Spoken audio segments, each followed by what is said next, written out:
All right, what's up, guys? Welcome back. Rapid Fire Season 2, Episode 2, Memorial Day, live out here at the Bethlehem Golf Club. We got a fairly empty range here. It's pretty busy earlier when we were filming, but not too many people here now. I guess people are picnicking and things like that. We'll see how the audience is with Memorial Day. Hopefully we get a good group to show up and hang out. But for those who haven't been here before, Rapid Fire Golf, you ask your questions. I will answer them rapid fire style. Make sure we have enough golf balls this time. We have our things lined up. The sun's out. It's not too windy, so should be fun. So a couple questions coming in. Again, whenever you guys have questions throughout, post them up and we'll talk about them. I'm going to try my best to go faster. Last time I only got through like 3/4 of the questions. So I'm going to try to go faster on each one and hit the points and answer all the questions is the goal this time. So here we go. With no further ado, Aussie golfer. Hey, Eric, good to see the stream again. Thank you. We're happy to be back. Hitting chip shots out of the heel. Any suggestions? Yeah, so it could be a couple things. You know, again, ideally I'd be able to see, but let's say it could be setup related, could be in-swing related. A couple things I would check for would be, first things first with your setup, make sure you have the basics down. So when you take your setup, feet very close together, shoulders neutral, pressure pretty much 50-50 or just forward. We're looking for a fairly close distance away from the ball here with this. So let's assume these things are pretty good. Gripping down quite a bit on the shaft, close to the handle. In swing, what I would say if you're chipping towards the heel, what I generally see is a swing plane that's too far under on the way back or too far out to the right on the way through. So usually with heel shots, I'd see something like that. That's too far inside and too far out to the right. The first thing I would do and I would check would be your backswing plane. Make sure your backswing plane is on plane. So kind of draw the line up the shaft, keep the club head riding up that or slightly outside, and feel your hands, the shaft and club head working a little bit more left past impact. So I'd feel like I make sure I'm on plane and a little bit more around myself or to the left. So a little bit more this way, past impact, arms folded. And if you need to, you can put a little object outside of the ball just to get you started. I'll use our little live view box and put an object just outside like this. So normal setup, make sure that's good. Put it maybe 1 or 2 inches outside the ball so it doesn't allow you to go this way, and feel the handle and all that working more left, more around you. So when you get done, be like more on your heel line on the way through. I would check those pieces first. Eric, what's up? Hey, Eric, just had a Tom Brady-like round today. Start slow and build up late. Any tips on how to bounce back or right the ship mid-round when things are falling apart? Yeah, so I think a couple of things. You know, Tom Brady, you could see his swings when he came up. His grip is too weak and his face gets very open at the top. So like it's a grip related issue. So his issues he was having on the course were very mechanical. Like Mary and I were just talking about this. There's some things that's just a swing mechanics thing. Like his grip is too weak, his face is open, and he's got to really try and flip roll it at the bottom to save it. So his ball was going a mile to the right. So for him, he really long-term should change his grip. That would fix a lot of his issues.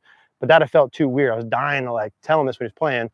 Or with his weaker grip, he got to really bow his lead wrist more, bend back his right wrist, do that on the way down, and even more supination on the way through. So for him, it's more mechanical. So I would say if you have a really bad round, I would check the basics and the foundation first. Are there obvious swing mechanical things that cause that? Was it just a bad day? What are the top 1 or 2 priorities? And then the second thing I would do is make sure your practice is how it should be, meaning you're phasing your practice where you expect to get on course performance. That means the first part of your practice should be wedges and warm up, distance control. The second part should be your mechanics, like 20 balls. The third part, you should be working grids. So pick a target, pick a secondary target, 20 or 30 feet to the right, start the ball on that grid, curve in the grid, land it in the grid type of stuff. And then you should be doing a grid with your driver. Like you should be practicing course-like stuff and practicing the right way. So Eric, I would say I would check those 2 things first. Make sure the foundation's good. Make sure your mechanical stuff's good. Make sure your practice is good. Beyond that, then on course, the best you can do is really good pre-shot routines and thought process. So being very present in the moment, good visualization, going through routines, things like that. And then understanding sometimes you're going to do all that and just have a really bad day and you have to do what you got to do. But I think like Tom's issues were really mechanical, club face. Jeremy, what's up, man? Happy to see you 2 are back. We're happy to be back as well. When twisting away, I get great looking wrist condition at impact, but left arm really wooden. So I assume that means straight. Can't release and stalled finish. Look like a poor man's Tommy Fleetwood ideas ways. Jeremy, I would say from there, typically that means you don't have enough body turn. So if I'm looking down and you have good wrist conditions at impact, but the left arm is very straight and you have a hard time from there through impact, most of the time when there's issues with the arms and wrist structure past the ball, or even before, but past the ball, it's really stemmed from poor body rotation. So from down the line, I would assume your hips aren't open enough, would be one of them, would be the main part. So I would assume you don't have enough rotation of the hips and chest, and then you don't have enough extension from there into the follow through. For me to be able to keep my arms solid all the way through, I need to be able to turn and extend. So for me to kind of keep perfect wrist conditions, keep good arm conditions, I need to be able to turn enough and push and extend. So I would say, Jeremy, for you, you're looking at body motions. What I would do to start to fix that is watch the videos we did with Milo. I think the first video was called 3 Phases to Building a Repeatable Golf Swing. And in phase 1, he talks about hitting balls with like a pitching wedge or a short iron to start, where you're feeling all body motion, no arms and hands, just to build a foundation. So that would look, let's get this live view out of there. That would look, when you go back, all body, no arms to club parallel, all body, no arms to club parallel. And it's really the part, Jeremy, from here, where I'm all body, that I really learn what it feels like to get into a follow through position. So I would watch that Milo video and make sure you have practice reps in there that go all body, and have what feels like no arms and hands to you, and record that and see if that body motion is working better than normal. I would bet that's the issue. The only other piece in terms of the stall finish and can't release would be to check club face. But if your wrist conditions are good, your face should be good. So I'd assume it's a rotation pivot body thing. Neil, my misses are low left with my driver. What causes this?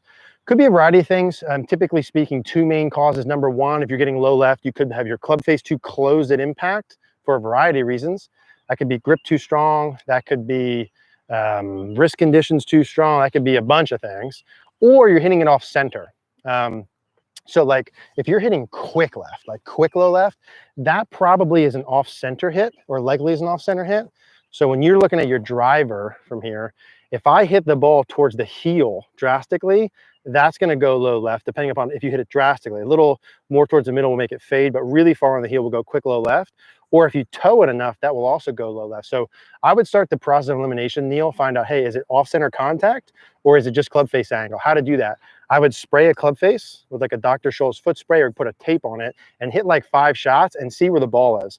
If you're in the middle of the face and you're hitting low left, then it's because your club face is too closed. If it's heel or toe too much, then it's off center. Then you need to find out, why is it off center and how do I fix that? So I would start with that. If you don't get that sorted, check out Cogorno-Golf.com. You can send me your video and then I can see more from there. Ian, hey, Eric and Mary, hope you guys have a great time traveling over the wilderness. Thank you, we did. It was awesome. I've been practicing with the tips in your backswing video, keeping my left arm elbow tight to the body, and during the downswing backswing to feel my arms more connected. It definitely feels good when I was hitting on the mat into my net. Beautiful, love that, awesome. Let's see, hi, what's your opinion on the feel of the hips pulling the right elbow down toward the ball during the downswing? So yeah, that's a more complicated question in terms of the hips pulling the arm. The arm motion is going to kind of move in a couple of different planes. I don't love the idea of trying to pull the elbow down towards the hip, primarily because when most people do that, look at the width of my arm. Let's say this is like a 90-degree angle. Let me just pull that up there a little bit. Let's say this is a 90-degree angle. When people pull their elbow towards their hip, a lot of people, what they do is they do what? They make that angle too narrow. So they're narrowing their right arm. Good players widen their arm, but keep the hinge. Good players almost have the hands pushing away, and the arm stays wide, even if this angle looks more narrow, like the lag look. So I don't like that. The arm should abduct across your body. So it should go from like over here to pressing into my pec. There's going to work something out this way as I come through. The question of the hips doing it or not is really too subjective. It's kind of, they're all playing. Do the hips automatically pull the elbow in front? No, you know, I mean, your arms and hands still have to move, but could you think pelvis rotation happen by itself? Absolutely. It all depends on too many factors. I mean, when you come down here like this, where your elbow is in space is going to depend on my body bends. Am I having a forward bend or not? How much right side bend I have? What sort of rotation I have? There's just too many variables for that one. I would say if your trail arm is in bad position on the way down, there's likely something else going on causing it. Sometimes you can fix that with just arm motion, sometimes you can't. But I don't like the elbow down. You can feel more arm across. So as I work through here like this, my right arm abducting, working across my body. So this way, would be fine, but not as much of the that way. It gets too narrow. 99 times out of 100. Mr. Iceman, recently been struggling with low left, high right miss. I weakened my grip a lot, and it really made for better results. I know you like a strong grip, but is there any better grips? Yeah, Tim, I do like medium to strong grips. Like if I had to pick an answer on paper, I would say most people perform better with medium to strong because it all next to guarantees the face angle. For you, Tim, because I know your swing, your tendency always, since I've known you, if you remember back in the day when you thought you were a draw player, right? The Mr. Pull Hook, the face at the top is always very shut like this. So you, Tim, used to have really strong grip, really strong face, and then would jump at the bottom, right? We have some two-way miss pattern. So for you, I would bet when you feel weaker grip, it's really just neutral, and which puts you really neutral. So that's what I would assume for you. So someone who's too strong of a grip would maybe feel weaker. Definitely benefits going weaker. My buddy Paul, who teaches here, teaches a lot of people in the weaker grips. It really goes well with having more wrist flexion to keep the face neutral. Really good for eliminating hooks. So I'm cool with a weaker grip pattern, but if I have like an amateur golfer who shoots 100 and wants to shoot 80, I would lean towards stronger because it's easier typically, but your weaker could be perfectly fine. A lot of Hall of Famers with weak grips. Ian, but when I transfer this to the course, my misses were a push fade slice. Would the hanger drill aid in closing my club face by flexing the lead wrist? My grip is pretty neutral. Yes. So assuming when you say grip is neutral, it really is, right? You would square the face with more wrist flexion, more trail wrist extension, so bend your right wrist back, or you'd have more lead arm supination at the bottom. So the idea here, like in Utopia, would be by the time you get to, like ideally I like to see the face tilted down some amount, the face neutral to the forearm or slightly closed to that, and then the face starting to be pointed just slightly down at last parallel. Like this would be a like preferred last parallel.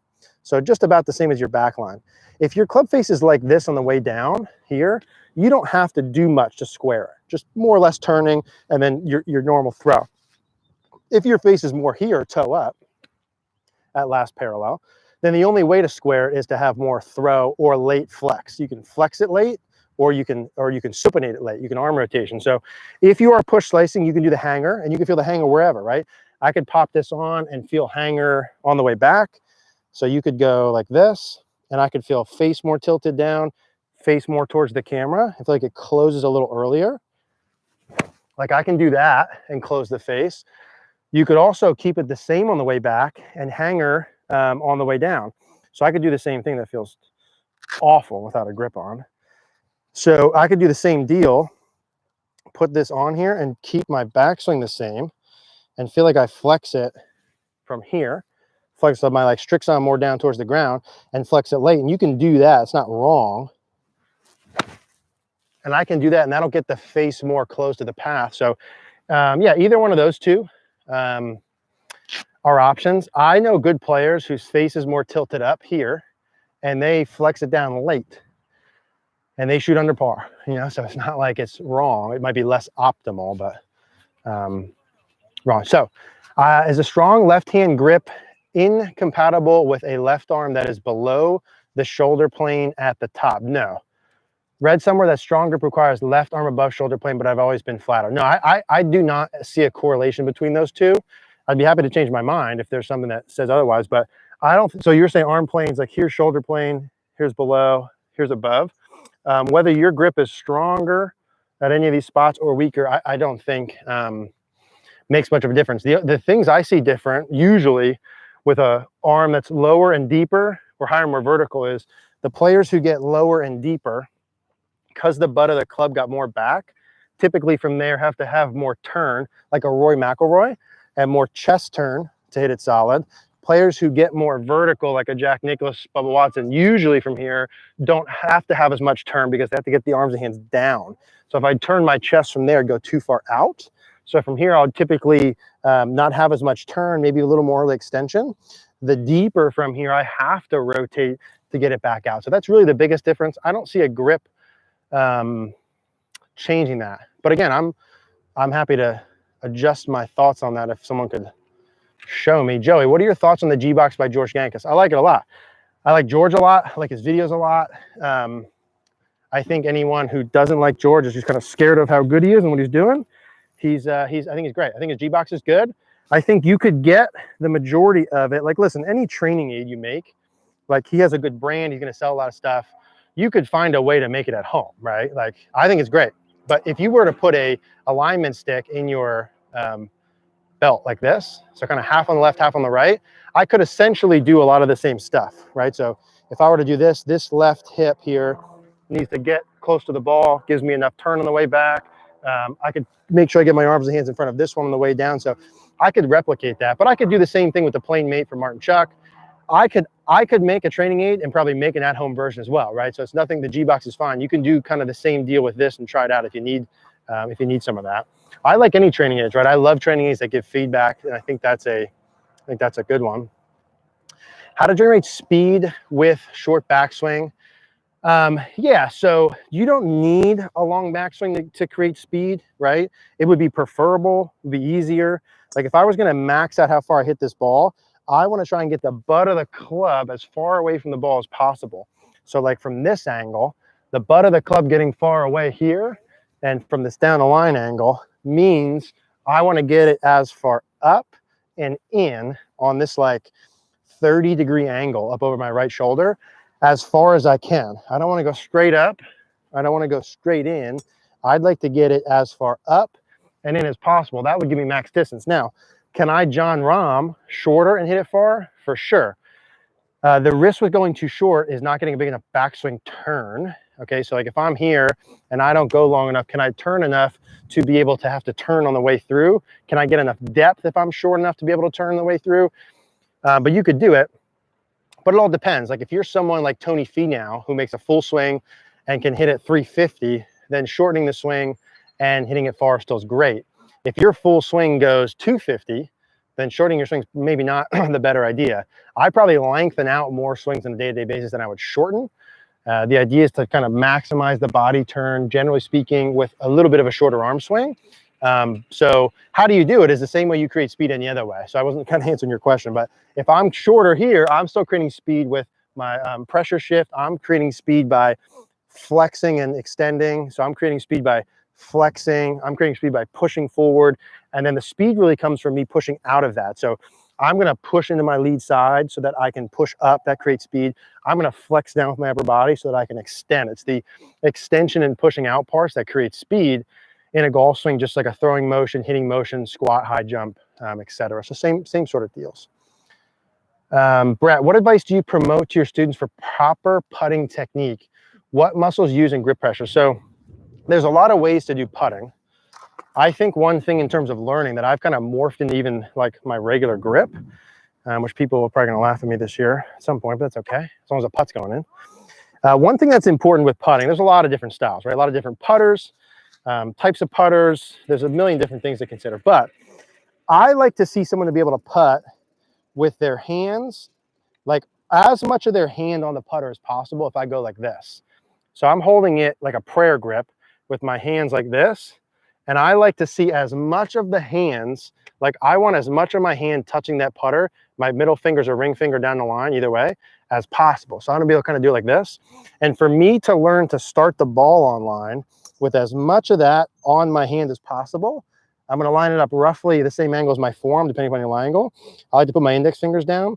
And for me to learn, hey, what muscles do I need to feel for me to be able to do that?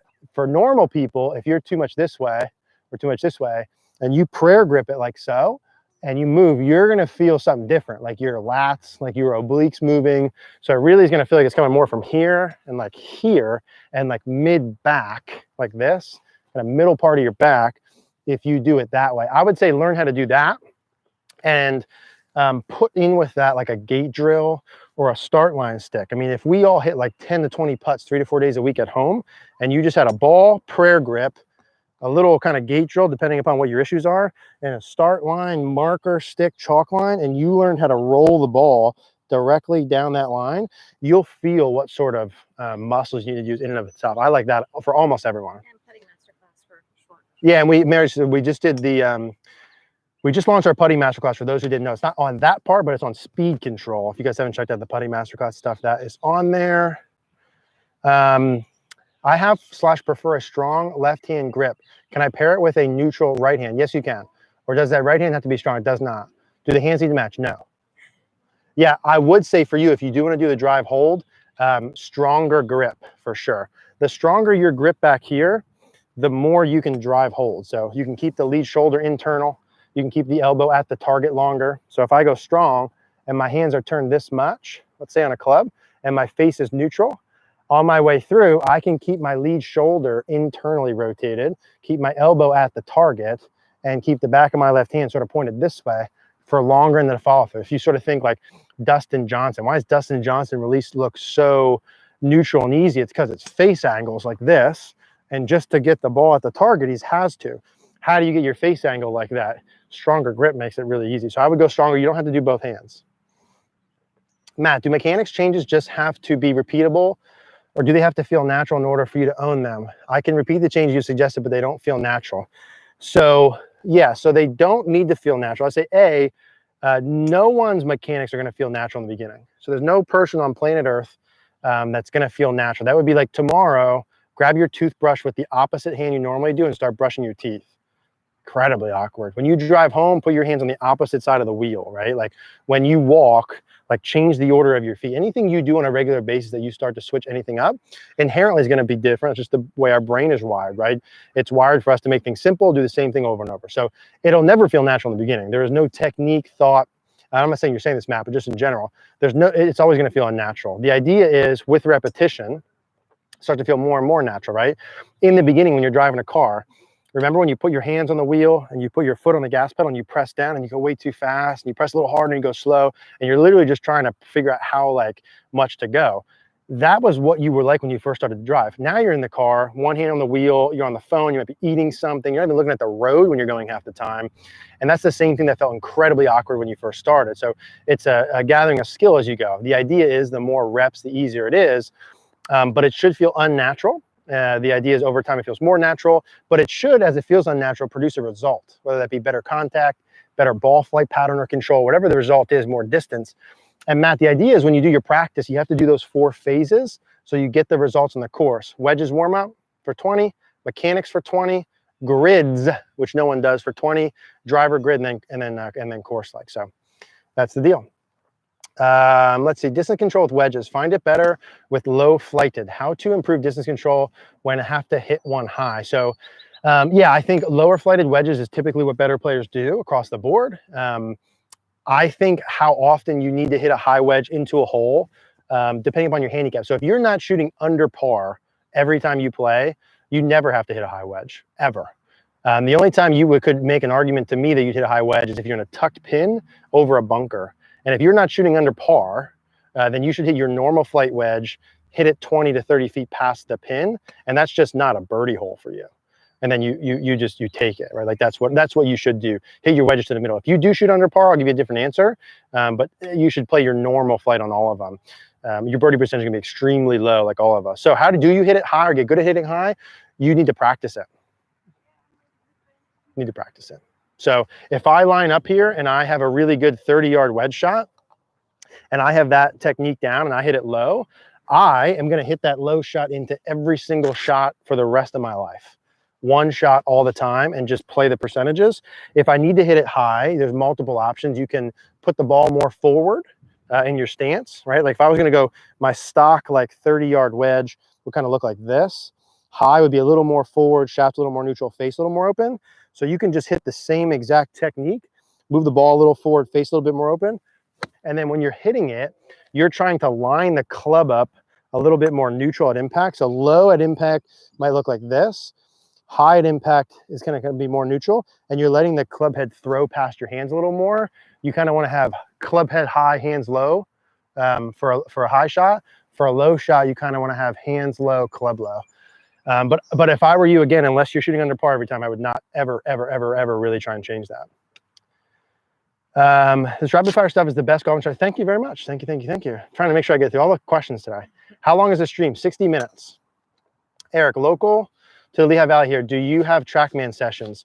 I have a TrackMan, but I only coach with them. But my coaching at this point is going to be booked out pretty much for all summer. So if you send me a message, I can send you or put you in touch with someone where you might be able to do like a half-hour TrackMan session and pay for just that. I don't do that, but I do know some people. If you want to connect with me off there, get my email off of one of the YouTube videos.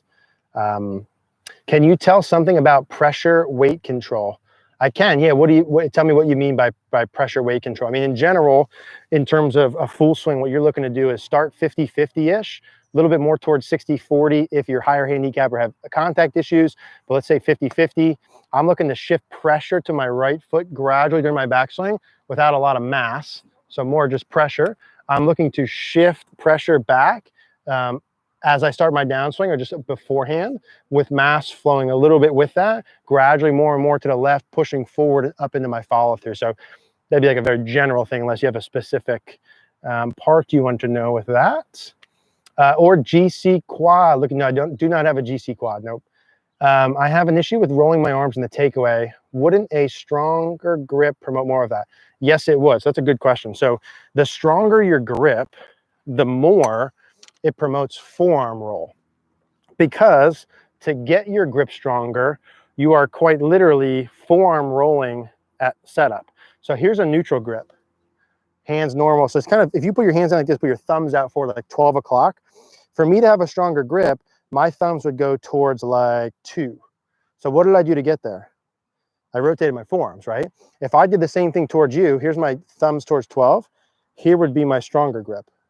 So I'm forearm rotating and opening the face. So the stronger my grip is, the more my thumbs are at 2, I am for sure presetting a takeaway that's going to typically be more inside. If I had a weaker grip, so more towards 12 or 1 the other way, real weak, that for me here, real weak like this, promotes more of a neutral or slightly outside takeaway with the face more down. So the weaker the grip, normally the more outside with the face tilted down, especially the right hand. So weak right hand grip is going to typically want to go more here. Strong right hand grip, which is already more turn, is going to naturally want to go more under. So yes. Now, if you have a strong grip and you want to fix that, you can just add hinge. So if I go here like this, and I'm real strong with my grip, real turned like this, and I want to go into like this, I can just add some hinge. So I can, as I'm going back, add a little bit of hinge to neutralize that piece as I go. That's fine. You can sort of add hinge to offset forearm roll, or add forearm roll to offset hinge is kind of the general idea. Any tips for hitting bunker shots when ball is above feet? Yeah, I think that's a tougher one. Obviously, I can't demonstrate here. I would go ball more back in my stance compared to normal. I would round out my swing. I see a lot of people in the bunker on any lie get too vertical and across. So a lot of people with their bunkers here are too outside, down, and across, which is okay. So they're more this way, and that's their bunker shot. I would rather the plane be more neutral anyway. So kind of normal setup, feeling the club head, working more around your body, especially on the backswing, so more rounded.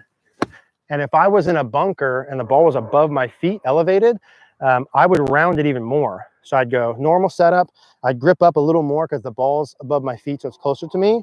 I'd probably put the ball a smidge farther back. I'd feel the club head a little bit more around, a little bit lower, and from the inside into the ball and on the way through. Again, that's general, but that's where I would start there. Let's see here. How should the left hand and club face look at the top of the backswing? So with a neutral grip, it should look like this. So this is perfectly flat from my forearm to my hand, and the leading edge of the club face, this leading edge right here up top, is the same exact angle. So that would be neutral. Stronger grip, typically I'm going to have a slight extension in my left wrist for a neutral face, and a weaker grip, I'm going to have a little bit more bow for a neutral face. So strong grip with the lead hand will be slightly more extended at the top for a neutral grip. Neutral hand, V at the collarbone, will be flat. And then weak grip, which would be V like on my left side, needs to bow more to get to the top. And the same thing's true at last parallel. If I have a weak grip, for me to get the face tilted down, I have to curl down quite a lot. Not everyone can do that.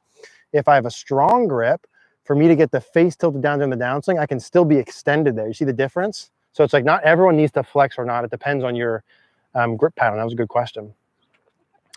Let's see, Eric, have a hard time finding the slot in my backswing. What is a proper slot angle? So I would have 2 or 3 checkpoints for this. Let me see who asked this. Joe. So I'd have 2 or 3 checkpoints. If I took a setup position, balls here, I would take an alignment rod and put it on the side of the club like this. And I'd be looking at a couple pieces. Number one, during my takeaway, I would want this stick to basically point straight at the target. So my club's right down my toe line. So this would be called first parallel. At second parallel or left arm parallel, I want the stick to point at the ball line or just inside the ball line. So if this is the ball target line like this, and this goes on forever, I want to go parallel down my feet line, at or inside on here. And then as I gradually work up to the top, get it right at the line. And then I can start to point it towards my camera. So parallel to it, down my toe line, at the line, a left arm parallel, my hands are in line with my right pec, down towards the target at the top. So that would kind of be how I would, in general, do it. And then whatever side you're on, you have to feel the opposite and exaggerate. We have a backswing video, I think, coming out this week that talks about those drills, Joe. So that should help. For everyone who's on here who missed before, we do, if you guys haven't checked out Cogorno-Golf.com, we're updating the videos on there much more regularly, masterclass every month. You can send me your swings, and I can guide you through those videos if you guys would like to check that out. And you have questions like this that I can't answer without seeing your swing. That's where we can do that. Ross, hey, Eric and Mary, any quick tips or steps to stop thinning short pitches just off green? I'm destroying my back garden. So Ross, I would say the first thing you need to do is learn how to use the bounce. Now, if this is Ross Fisher from our group, you can post the video in there next time you have your update and we can see for sure what's going on. But in terms of general, if you're thinning them either way, we either have a low point issue or like a swing arc issue. So what I would do is first learn how to use the bounce and create the thud. So I'd grab normal sand wedge, and with trail arm only, right arm only swings, I'd take normal setups. If my face angle is towards 12 o'clock, I'd open it to about 1 o'clock, and I'd grip it with like a weaker grip than normal. So when you're chipping, weaken the grip a little. And what you're looking to do is hit the ground and thud the ground with the back part of the club. Now this is a little bit harder because I have a mat, but you kind of want to thud the ground with like this back here instead of the leading edge. So, and this is a general drill, Ross, right? Like if I could see why it's happening, it'd be easier, but I would start to learn to do trail arm only and start to hit some shots doing the same piece. And you're trying to create a little bit of a thud, even slightly behind the ball would be okay. That's general. You might have some setup issues causing it. I mean, there could be a lot of things, Ross, right? Like you could have the ball way too far back with your hands too far forward. You could have weight shift errors. We could have swing plane issues. So best to post if you can on there. Do you ever come through Pittsburgh, PA? Recommend a coach? We haven't gone there yet, but have plans to. I don't know of a coach in Pittsburgh off the top of my head, Jordan, but if I think of one, I'll comment on here later. I think there is a guy, I think his first name's Kevin, who I know from online, who's in Pittsburgh. The last name I start with like an S, like I'll see if I can think of it later. Kevin, okay, maybe that's why I thought Kevin. Hey Eric, is it normal to actually squat in the downswing? Yes, my head is going down by my squat, and I am not adding extra front bend. Yeah, so if you look at good players, right? This is like not my opinion. This is just what is. If you look at a good player with a full swing, and you draw a line on their top of their head where they start, and we did a video, Mary and I think, Impact Like the Pros last year. And I was going online and I was trying to find players side by side, picture at impact and a picture at setup. And I drew a line on their head and getting their head down. And I looked at like 100 guys, like after we did the video, and every single one of them had it. So like, I just picked the first three, but every single player I looked at's head lowered some amount. Now, why does the head lower? It's a combination really of 2 to 3 things. If I drew the line on my head, I certainly go down. Why does that happen? One, my legs at setup, my kneecap, this is gonna be a good video here, Mary. My knees at setup are over the balls of my feet, right? When I come during my downswing, my kneecaps get bent past that point, which means my legs increase bend. So watch my head compared to the trees in the back. My kneecaps are over the balls of my feet. Now they're past that, right? So they're more towards my toes. When I do that, that's about the amount of squat motion. My head goes down. So it's not a lot. It's from here to just forward of there towards my toes. So think kneecaps over balls of the feet, kneecaps toward my toe line. That makes me go down. I also will have more forward bend during my downswing. So if I took my setup and I went head forward, chest down, that would also lower my head. So as I come down to start my downswing, there's forward bend, right? as I'm doing my turning, which lowers me. And there's also right side bend, right shoulder close to my hip. So watch my head with the trees in the back. As I add right side bend, my head goes down. So now if I add all three of those, knees bending, front bend, side bend, my head's way lower. And then there's the turn, and that's what they look like. So they all do that, not opinion. That is what it is. The question is, how do they do it? Why do they do it? How do we do it? A lot of people I see who try and squat forget they have to turn, and then they hit a lot of fat shots. So they go like this, you know, like here, and just this, like this. It's not just down. You got to go down and open. So your belt buckle, stomach, etc. As you go down, it's not about just going down. It's really about opening, right? And then there's also obviously going to be some hip depth created when you do that. So yeah, and then you got to look at which piece do you need to do. Do you need more of the leg motion? Do you need more of the depth motion? Do you need the forward bend part? You know, there's a lot of composition, but it's really increasing the leg bend, increasing the forward bend, increasing the right side bend, along with turn. Sounds like a lot, but the idea is just to kind of figure which one you need more of and do one at a time. Not dear. Liam, hey Eric, using slow motion video, I noticed my left wrist is still cocked after impact. Any tips to correct this? Right-handed golf. So when you say cocked, I'm assuming you mean hinge, like vertical hinge this way. So when you come through, there should still be some amount of, so if I'm at impact here like this, the majority of that wrist angle is going to be let go, right? So if this is my start, my setup, and you drew a line up the shaft, and then you went to impact, my shaft angle is higher, right? My shaft angle is higher at impact than it was at setup. Why is that? It's because I've ulnar deviated, or I've lost my wrist hinge or wrist cock. So I went more thumb down through impact here like this, and to my follow through, and to the point where when I get to about here, it should be fully unhinged. So my club should be basically unhinged all the way here. The more I unhinge it, thumb down, ulnar deviation, the more the face gets close to the path. So more draw, there's twisting that goes on with that. The more I keep the hinge, the more my path goes left, and the more my face stays square to my path, so less draw. So for you, if you wanted to fix that, not saying you need to, you would feel more thumb down. You would feel more thumb down like this, thumb down, and expect to have the face close to the path more, and probably get some more golf balls curving to the left. So be more of like a draw pattern. Mick Benson, I like that name. Any tips on getting the right amount of shoulder turn in the backswing? I'll tell you what, I do have some ideas on that. Will more shoulder turn lead to better shine downswing? Yes. So I'm of the opinion, and I'm always willing to be like, adjust my thoughts. Better golfers have more backswing shoulder swing, hello. Better golfers have more backswing shoulder turn than higher handicap golfers. So I see a big correlation there. Better golfers tend to turn more. They tend to get the arms and hands deeper, right, and farther away from the ball, hit it farther, better, more shallow downswing. So how do you do that? I was showed one drill by my good friend JT Thomas, who at some point will come on here. He's one of our coaches at Cogorno Golf. He's who I personally take lessons from. So as we take our setup, I didn't have enough backswing turn. He said, hey Eric, put this stick inside your right foot. So I did this, and we did a backswing turn video. If you search my name and how to get more turn, you put the stick inside your right foot, you put the club across your shoulders, right hand on your left shoulder, left hand on your right shoulder. And from your point of view, you want to turn the grip end of the club at or past the stick on the ground. And notice from face on, when I do that, I get 90 or more degrees of shoulder turn. Now, if you normally don't turn enough and you're like here, for you to get to 90, I mean, you're going to feel like Bubba Watson. Like you're going to feel like you're making an out of control, unbelievably big shoulder turn, and you're going to record and it's going to move like an inch. That's normal. It happens to all of us. That's okay. Keep recording and keep exaggerating it. That's the best drill, the way to do it. And then you need to be constantly recording yourself from face on.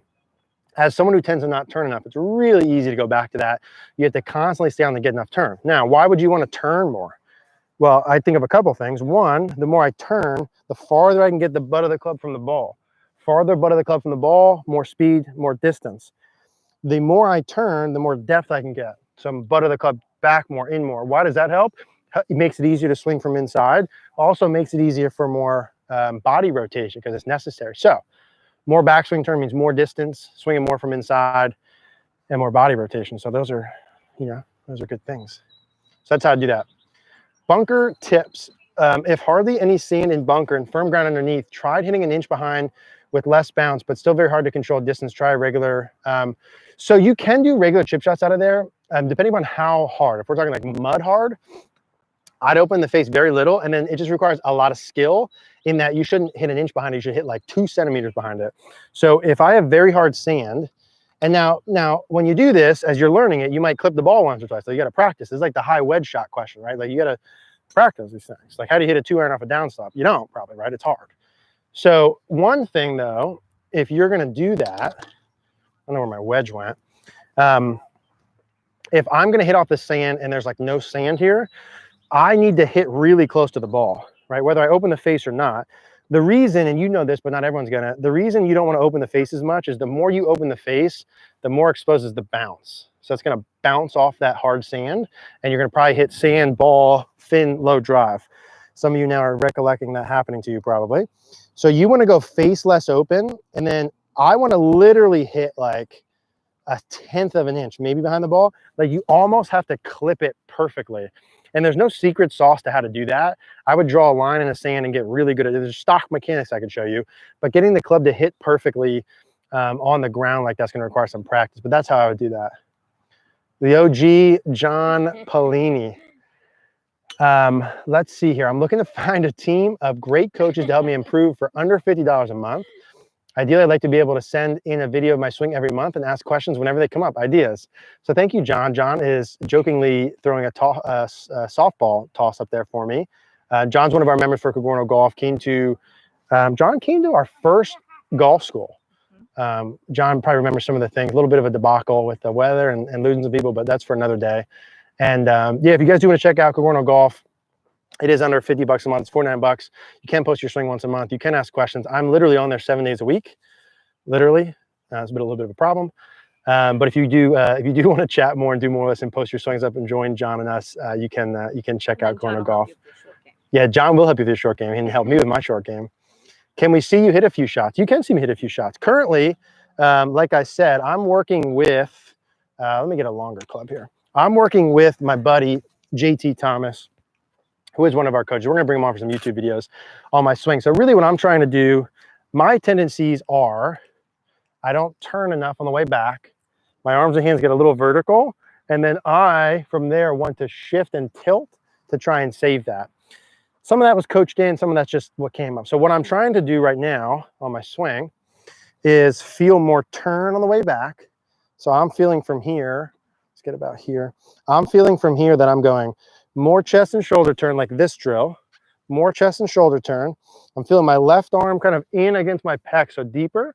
And then really for me, when I start down, I feel like my chest is going down towards the ground, towards my right leg, and my left leg's going back before my arms come down. Now, I know that sounds like a lot, but I'm going slowly. I do the same thing on all of them, right? I'm very efficient with the practice pieces, but that's what I'm feeling. So I can generally do it together. I'll do a practice rehearsal. So I'm feeling big turn, left arm stretch against my pec, chest down, left leg back. Now, when I'm going chest down, left leg back, my arms and hands, I don't feel coming down at all. They come down because my chest is coming down, right? So they're coming down automatically. So those are my sensations. Let's go ahead and do one. I'll do one with just the backswing here. So we'll go bigger turn, feeling arms deeper, butt of the club farther away from the ball. See if JT likes that. And so that's basically, now that one I swung a little bit too far to the right and got too big of a hook, but that's kind of my sensation.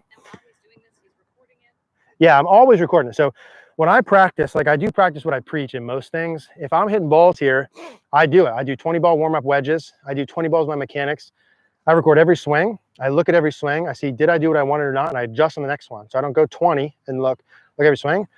And then no matter what I'm doing, I'll take that feel and I'll work a grid. I'll pick the 150, target 20 feet to the right. I start with my sand wedge. The ball must start in the grid, curve in the grid, and land in the grid. So it starts right, curves left, lands just right, and I stay on sand wedge till I get it. Then I move up my whole bag to every practice session. That's how it's easy for me to go take feels to the course, as I practice the right way. So anyway, those are my feels. I'll do one more and then we'll get back to the questions. So bigger chest turn, deeper, down. Now when I'm doing that, probably doesn't look super goofy. Certainly feels super goofy. And so that's basically what my feel is. And when I get going and doing it and I really feel my chest, the forward bend part, my left hip goes back. I mean, Mary can attest. I've been hitting the ball for the past couple of weeks is about as good as I can do for me. So I don't know why this is colored, but Eric, what are some of the disadvantages of too much wrist cock? I seem, it's probably why, because that's in there. I seem to have too much wrist hinge, so much so at the time I swing the shaft is almost hitting my neck. So the disadvantage of too much hinge is twofold. Number one, the more you hinge your wrist, automatically, anatomically, the way we're built, the more it goes towards extension or cup. So the more you hinge this way, automatically you're going to cup. You can try for yourself. If you try and hinge the cup as much as you can, your wrist is going to cup. So the disadvantage is cup, which means face more open. The second disadvantage is when I come down, if I hinge too much here, that looks probably cool from there, or from here rather. So the more I hinge and come down, the issue is going to be a steep shaft, right? So if I hinge a ton and the shaft gets real narrow, it's too steep. So it looks like I got a lot of lag, but it's too steep. If I had a wider here like this, you guys might be like, well, that kind of looks like I'm throwing too much. Yeah. But then from this side, that looks like a stud. So it just depends on flexion extension. So more hinge, typically going to be more cup, which means face more open, which is problems, and typically too narrow. So steep downswing from here, which usually means you got to stand up to raise the handle later, or you got to stand up to shift the swing direction, probably some contact issues, face control issues. The more you unhinge your wrist, the more it automatically goes towards flexion. So ulnar deviation and flexion go together, and radial and extension go together. So the more you bow your wrist, the more automatically it should be unhinged. So that's kind of the issue with that. Now, how do you get rid of that? Excuse me. How you get rid of that, there's a couple things. One of those really cool things, that yellow swing guide, you put it on your club and put it on your wrist, and when it hits your wrist, you stop. You also could use the hanger, or when you go back, like to me, you don't need a drill for anything if you record yourself. If you hinge too much, the answer is always feel the opposite and exaggerate 10 times more than you think, and then another 10 times more than you think. Like, get prepared to exaggerate so ridiculous, then go 10 times farther, and then you're probably close. When you come here, if you hinge too much, let's say during your backswing like this, you have to feel like you're literally unhinging. So like your thumbs normally point probably towards the target. Point your thumbs towards the camera and then up and back. Like, feel like you're literally unhinging. And when you swing with that feel, it'll probably look normal. And if you're still hinging too much, you need to feel even less hinge, even less hinge, even less hinge, and go slower. How are we doing on time? 40. Can I answer all the questions? Yeah. Okay. Driver, club at speed 100 miles per hour. Handle ahead at impact. Strikes generally feel fairly solid, but 7-iron carry only 145. What should I work on without hitting gym to carry more of my short irons? So I would say at that club head speed, that is a little short on the carry. I would probably say 150 to 55 at 100 miles an hour off the top of my head. I would check centerness of contact, and then you might even need more loft, not less. I'd have to see, Rohit. Do you know what your dynamic loft is with your 7-iron, Rohit? If you tell me that, I can tell you a lot more about what's going on. You might need more loft, you might need less, centered contact, etc. But I would say 100 miles an hour, you could probably carry it another 7 to 10 yards, kind of pretty easily. Do slow motion backswing, squat and finish. I'm not sure what that's towards, Michael. How to putt from the awkward spot between the fringe and the rough. So if you mean like you're right on the collar, like right on the edge of the rough. So if you have like,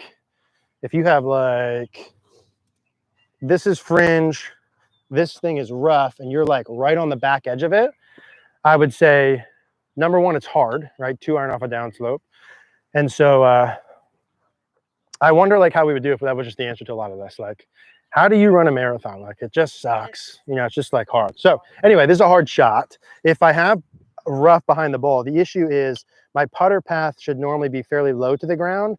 When you have rough there, obviously the issue is there's grass there. So how do we eliminate that the best we can? With angle of attack. So how I putt this, I'm going to grip up on the club a little bit. Instead of all the way at the top, I'm going to grip up or down, whatever, because I want the putter higher. And I'm going to feel like the putter's working a little bit more down, angle of attack-wise. So I'm probably going to hit a little lower on the face. The ball probably is not going to come off as hot as normal, so you might have to hit it a little bit harder to get it to go the same distance. But I'd grip up a little bit, and Probably lean a little more weight left, kind of 60-40 on my left, maybe lean my upper body a little bit more forward, help me hit down a little bit. And I'm gonna just try and hit the top of the ball without hitting the rough. And a lot of times that'll happen. It'll kind of bounce into the ground and then roll a couple of times. You probably won't get a great roll, but if that's what you're talking about in terms of that spot, that's how I do. I would putt it normally, not chip it. And it's a tough shot. Hopefully you don't get that more than, a couple times here and there.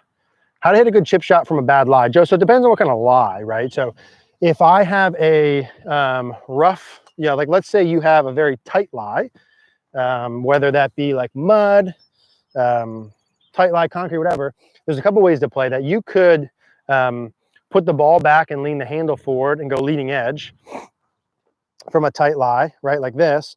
And you just have to make sure when you're hitting that you clip it perfect. So I would just go like shorter swing. Actually, that's a little fat. I would just go shorter swing and put ball back handle forward. This is why I wouldn't do this as much. What I like to do when I get a really tough lie is really get the shaft vertical. So like if my normal chip shot is like this, I would go as close to vertical as I can with the shaft. And sometimes I'll even go like putter grip. So it's more in my palms to hit it vertical. And I'll take a swing here. So face is slightly open, shaft's very vertical. I'm almost playing the ball on the toe. And I'm going more of kind of a putting stroke swing like this instead of a chip swing with more hinge. So I'd go shaft very vertical, face open, almost with the toe, putter grip, and almost just making a putter motion. And because what's going to happen with that is I'm almost going to toe it a little bit on purpose. I've taken the bounce out. I'm using leading edge, but I'm eliminating some of the other levers. So when I'm hitting these, that's how I typically like to do like a really tight, rough, tough lie. Shaft very vertical, face open, and then putter grip. So it's more in my palms. And I feel like I'm making more of a putting motion. And I'm just trying to like clip it and kind of perfectly off that lie. That's what I've had the most success with. You can also bump and run those shots when possible. So if you have green to work with and you have like a tight lie, get the ball on the ground and rolling. If you have more rough and it's thick, it really depends. Into the grain, down grain, etc. That I'd probably open the face more and use a little more bounce and thud with it. So it kind of depends a lot. We could probably do 20 videos with 20 different lies. You know what I mean? So there's a lot of things there. Yeah. Brian, thanks for the great videos. You are welcome, my friend. Thank you. Started watching last summer, gone from 23 to 17. Beautiful.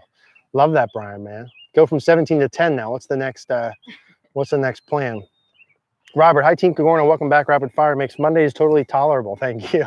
And your recent travels, what was the #1 lesson tip you learned that you want to share? Mary, you have one? Yes, that warm weather in January is better than cold. Mary said warm weather in January is better than cold. That was a good lesson. A good lesson for us is that we're going to do Florida during the winters, at least kind of base out of there. No, I think Robert, like a lot of people ask, who did I think was the best? What was the best thing I learned? There wasn't any really like huge aha moments like, oh my gosh, this really changes things. There was a lot of little nuggets from everyone. So I'd say everyone we met, I would kind of get 1, 2, 3 things. And it's usually just like they said it a little different. Maybe the order they did things were a little different. The communication style was a little bit different. So I think we kind of gleaned things from everyone, but there wasn't any like, wow, like whatever. And I really think everyone was great. And like 90 to 95% of the time, we're all saying the same thing. So there wasn't a lot of like difference in philosophy. Thomas, are you using the ground force when hitting full wedge as just regular iron driver shot?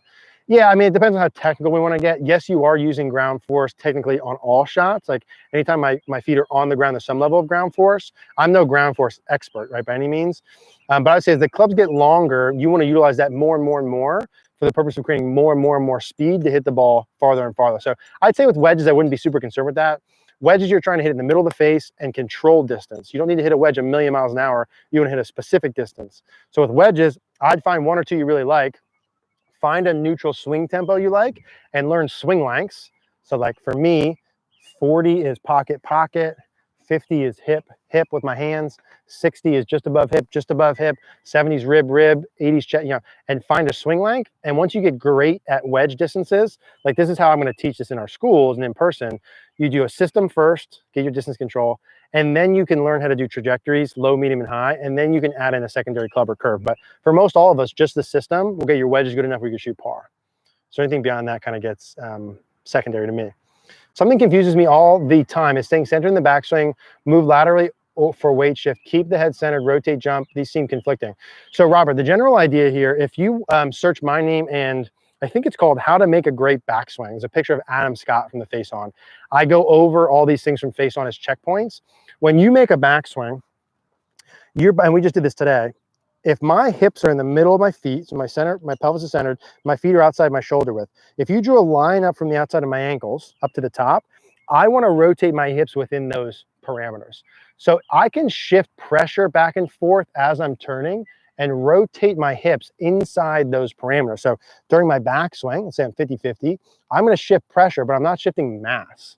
Right? I'm not shifting a bunch of mass to the right. I'm shifting pressure to the right without a lot of my body moving. I'm turning my right hip inside my right leg. As I start down, I'm going to neutralize my pressure here in transition. And then gradually, I'm going to be pushing up and forward. So yeah, I think like you need to simplify it. Who asked that? Rob, yeah. So like you want to keep your body relatively centered as you're shifting pressure. You want basically no lateral motion during the backswing, and on the way through, if you drew a line up your left leg, you want to finish with your belt buckle on the line. So here's a wall up my right side. Turn inside of that, full turn, 90 shoulders, 45 hips. On the way through, line up my left leg, get my belt buckle to that with my body over my left leg. That would be the like simplified version of everything, hopefully. Ross, thanks. I'll send videos. Oh, yeah, it'll help a lot, Ross, if I could see your why you're hitting those thin shots. It'll be easy. Robert, have you walked and carried since being home? If so, how is your minimal bag performing comfortably? Yeah, I like it a lot. So I have our minimal bag over here to the left. You can't see. We did the videos with Sam Golden out in LA. I love it. I walked 3 times on course. It's very light bag. I can fit all my clubs in it. Mary got the same one. She loves it. There's no zippers. It's all magnetic things, which I like a lot. It's very light. It's comfortable. I like it. I mean, I literally paid for it. You know, like we paid for it with our own money. So it's not like we're promoting it, you know, whatever. So I like it a lot. Start learning golf because of your videos. You are very welcome. Larry, hi, it's Vicky. Hello. New to your channel, and you've really helped my swing. Thanks so much. You are very welcome. Thanks for being with us. Kevin, I am going to answer all these, I think. Can you comment on the Alaska move? I don't use it, but it makes sense to me. He says you will live in right field if you don't. My bad shots and overdraw. What are your thoughts on it? So a beautiful answer for you is going to be, you should watch the whole video. So if you search my name and how to shallow the arms and hands, you'll see a picture of me and Mike. We did like 20 minutes thoroughly on this topic. So I'm not going to try and do like a 30-second thing that won't do it justice. So if you watch that, see what I say and we say in there, and then if you still have questions after that, come on back and ask it and we can talk through it. But I think in those 20 minutes will do much better than me in 30 seconds. Simon, what's the problem with an inside takeaway when your wrists end up in those conditions to the top anyway? Simon, the only problem with an inside takeaway is twofold. One, if you do an inside takeaway with too much forearm rotation and your face gets too open, the issue with that would be if you don't close it in time, your face is open, that compounds arrows. Issue 2 is action reaction. Equal and opposite. So every force will have a reaction to it. So if I go here, the issue a lot of times is when I get too far inside with forearm roll, hands out, club in, hands in, club out. So if I push my hands out and roll my forearms, the club goes in, the force I'm putting into the club oftentimes is going to tip the opposite. So yes, even though we want to keep the club head behind our hands, right? That club head behind our hands is behind my hands right here. It's behind my hands here. If I stand up, it's behind my hands. Behind my hands. So I don't need to go in here to have it behind my hands, right? So it's going to be behind my hands if I keep it on plane and I'm turning. So I'm swinging a club on an arc around my body and I'm rotating around that arc. So anyway, those are the issues of getting too far inside. Club face too open, or the opposite reaction of too steep of a shot. If you get the club face inside and the face is square and you don't steepen it, I wouldn't fix it. I think a lot of people try and fix their takeaway for no reason if it doesn't cause any problems. Love your content. Changed my game with your club face control shallowing videos. How can I start using the ground and my pivot to get more speed? So let's assume that you do have club face control and you want to start down. I would watch some of the lower body videos, that we did, and lower body field videos. In fact, what I would do if I was you is watch how to start the downswing lower body. The video we did with Milo out in Arizona, how to start the downswing lower body. Because what I'm going to try and show you in 20 seconds, we talked about for, again, 15, 20 minutes. And it'll show you how to push into the ground, how to extend. And Milo's great with speed stuff. So I think it was Jay Styles. Watch that Milo, how to start the downswing lower body video. And if that doesn't answer it, let me know. We'll talk about it. All right, 30 seconds. I'm going to rapid through these here and try and get through these. Mitchell, feels like I'm too flat at the top of backswing and would rather a more vertical and club head pointed more towards target. Any tips? Yes, we'll have a video coming out on that this week with drills. It'll be about backswing playing. Alberto, what's up, man? What's going on? Don't know what that means, but I like it. My Spanish is bad. Hi from Mexico. Okay, hello from Bethlehem. Ian, do you have a stat on the average drop of handicap for members of Cogorno Golf? We don't track that, but I would assume people who are with us for, let's say, 3 months or more, and you have to understand it's gonna depend on handicap level. So if I work with someone who shoots 120, like huge, like I'm gonna get them under 100. Anyone who shoots over 100, I get under 100. To me, almost guaranteed if they practice. Someone who shoots under 100-ish, I think we can get into the 80s. Someone who shoots high 70s, low 80s, we can get closer to par if that person's willing to do everything we can say. I give you a perfect plan, but if you don't do anything with it, it's not going to matter. It's hard to say. I mean, I think significant. I think we get really good feedback in our Facebook group, and we've been posting it on the site with testimonials. It's going to work, like, but it's the same way, Ian, as though, like, if someone's here that wants to lose weight, I give you this beautiful nutrition plan and workout plan. It's not complicated. But like, are you going to go to the gym and be consistent with the food? That's what I got. I have no magic tricks, but I have a plan that will work if you work it. So I think everyone who stays with us, we would lower our handicap 100% across the board. Some people by a ton. And it also depends on the person's ability. Like, how close are they to their ceiling? Someone who shoots 100 that could shoot 75, like, we could crush, you know what I mean?